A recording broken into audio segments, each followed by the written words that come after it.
सभी छात्रों का एक बार फिर स्वागत है गणित दर्पण चैनल पे। आज हम पढ़ेंगे रूट वाली संख्याओं की जोड़ किस ढंग से होती है। तो यहाँ पे मैंने अलग अलग एग्जांपल लिए, उसके द्वारा हम समझेंगे कि किस ढंग से रूट वाली संख्याओं का योग करते हैं। तो सबसे पहला जो एग्जाम्पल लिया मैंने, दोनों अलग अलग संख्या लिए। देखिए, रूट के अंदर 2 है और रूट के अंदर 3 है। सबसे पहले तो रूट वाली संख्या को आपको अच्छे ढंग से समझना है। देखिए, जैसे रूट के अंदर 2 है, फिर रूट के अंदर 3 है और रूट के अंदर 4 है। अब ये सब अलग अलग संख्या। देखिए, जैसे 2 है, ये एक अपरिमेय संख्या है, यानी अपरिमेय संख्याओं का योग आज हमारा टॉपिक है कुल मिला के। तो अपरिमेय संख्याओं का योग, यहाँ पर भी ये जो 3 है इसका भी वर्गमूल नहीं निकलता है, तो ये भी क्या है, अपरिमेय संख्या है। परंतु जो 4 है वो परिमेय संख्या है। रूट के अंदर जरूर है परंतु ये परिमेय संख्या होगी, क्योंकि जो 4 है इसका वर्गमूल है, आप निकाल सकते हैं, इसका वर्गमूल क्या आ जाएगा, 2।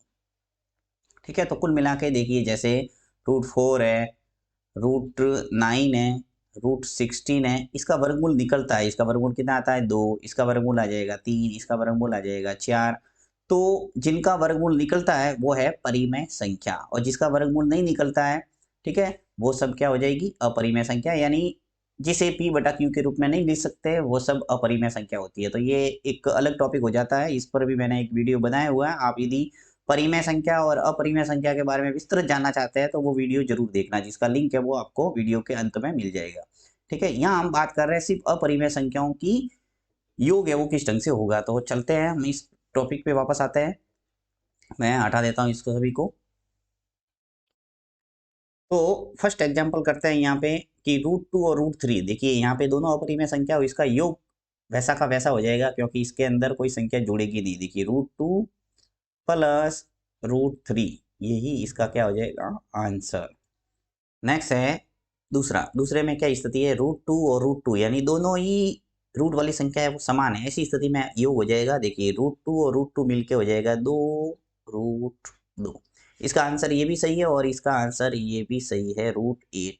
अब 8 कैसे आया, देखिए, ये जो 2 है, अगर इसको वर्गमूल के अंदर भेजे, वर्गमूल के अंदर रखेंगे तो क्या हो जाएगा, इसका वर्ग हो जाएगा। यानी रूट के अंदर 4 × 2 होगा, तभी ये स्थिति 2√2 की बनी है, क्योंकि 4 का जो वर्गमूल है वो क्या आता है, 2, और 2 बाहर लिखा और √2 है वो अंदर ही रहेगा। तो यानी कि 4 अंदर जाके 4 का गुणा 2 हो जाएगा और ये आ जाएगा 8।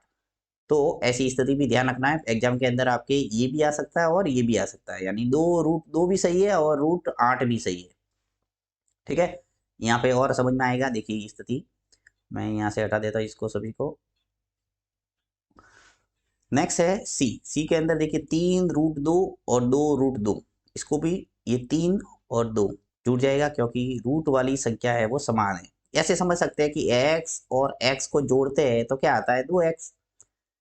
y और y को जोड़ते हैं तो क्या आता है, 2y। उसी प्रकार यहाँ पे ये संख्या है वो रूट वाली संख्या आपको मानना है, x या y को भी मान सकते हैं।